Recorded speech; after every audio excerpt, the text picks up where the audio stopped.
জীবন কেন দিলা, সুখের চেয়ে দুঃখ দিলা, তিলে তিলে ভেতর পড়ে ছাই। হঠাৎ করে ফেসবুকে এসে নিজ কণ্ঠে গান গাইলেন সিলেটি আঞ্চলিক নাটকের জনপ্রিয় অভিনেত্রী চুমকি। আপনারা ইতিমধ্যে ভিডিওর শুরুর দিকে উনার গানের কিছুটা অংশ শুনতে পেয়েছেন। তিনি একটি কষ্টের গান গেয়েছেন। এই গানটি খুবই জনপ্রিয়, আপনারা সকলেই জানেন। একজন সিলেটি নাটকের অভিনেত্রীর মুখে এই গানটি আপনাদের কেমন লাগলো তা অবশ্যই কমেন্ট করে বলবেন। এক সময়ের এই জনপ্রিয় অভিনেত্রী চুমকি অনেক নাটকেই কাজ করেছেন।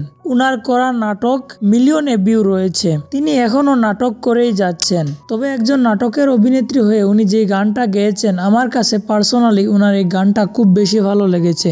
তাই ভাবলাম আপনাদের সামনেও তুলে ধরি, যে আপনারা দেখেন আপনাদের জনপ্রিয় আপনাদের পছন্দের অভিনেতা ও অভিনেত্রীরা নাটক করার পাশাপাশি কত সুন্দর করে গানও গাইতে পারেন। তো আমার মতো উনার এই গাওয়া গানটা কার কার ভালো লেগেছে অবশ্যই কমেন্ট করে বলতে পারেন। সিলেটি নাট্যাঙ্গনের সকল ধরনের নিউজ আপডেট পেতে আমাদের চ্যানেলটিকে সাবস্ক্রাইব করে আমাদের পাশে থাকবেন। ধন্যবাদ সবাইকে ভিডিওটা দেখার জন্য।